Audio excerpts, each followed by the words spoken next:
মিডিয়ার চক্ষুর আলো অন্তরালে থেকে যাচ্ছে, যেগুলো আমরা ভিডিও কিংবা অডিও কোনোভাবে আমরা পেয়ে থাকি না।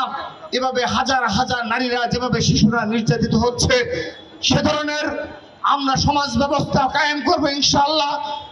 শহীদ আমাদের জনাব তারেক রহমানের নেতৃত্বে আমরা ছাত্রদল আমরা নিশ্চয়তা দিতে পারি, আজকের এই অনুষ্ঠানই শুধু নয়, আগামীতে এই আন্তর্জাতিক নারী দিবস উপলক্ষে নয়, শুধুমাত্র নারীদের জন্য ছাত্রদল পৃথক পৃথক কর্মসূচি পালন করবে।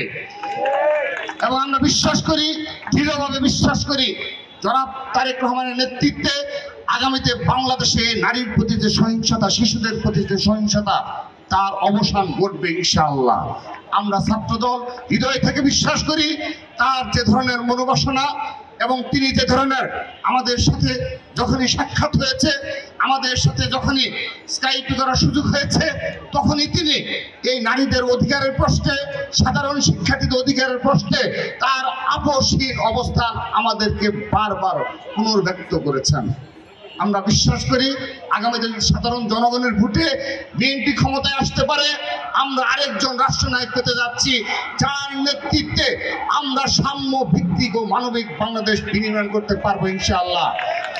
এবং আজকের এই অনুষ্ঠানের বিশেষভাবে আমরা কৃতজ্ঞতা জ্ঞাপন করছি বাংলাদেশের প্রথম নারী প্রধানমন্ত্রী, যিনি শুধুমাত্র শহীদ রাষ্ট্রপতি জিয়াউর রহমান বীরউত্তমের সহধর্মিণী হিসেবেই অবদান রাখেননি, যিনি তার নিজ মহিমায় আপন শক্তিতে উদ্ভাসিত হয়ে বাংলাদেশের রাজনীতিতে উজ্জ্বল নক্ষত্র হিসেবে আবির্ভূত হয়েছিলেন।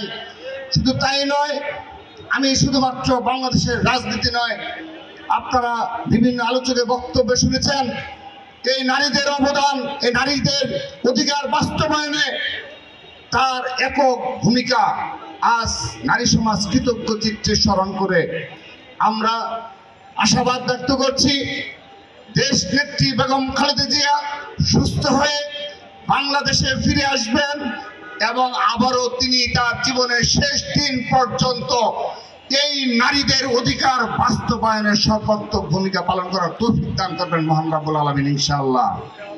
সেই প্রত্যাশা রেখে আপনাদের সবাইকে, বিশেষ করে আমি আমাদের সাংবাদিক ভাইদের বলছি, সবাইকে রোজার পবিত্র রমজানেও আপনারা কষ্ট করে এই রোদের মাঝেও আমাদের এই কর্মসূচি সফল বাস্তবায়নের ভূমিকা পালন করেছেন। এখানে ঢাকা বিশ্ববিদ্যালয়ের নিয়ম রয়েছে, টিএসসির এই মাঠ ব্যবহারের ক্ষেত্রে কিছু নিয়ম রয়েছে, সে কারণে আমরা সামিয়ানা আয়োজন করতে পারিনি, দুঃখ প্রকাশ করছি। আপনাদের এই ভূমিকার জন্য কৃতজ্ঞতা প্রকাশ করে বিদায় নিচ্ছি। বাংলাদেশ জিন্দাবাদ, বাংলাদেশ জাতীয়তাবাদী ছাত্রদল জিন্দাবাদ।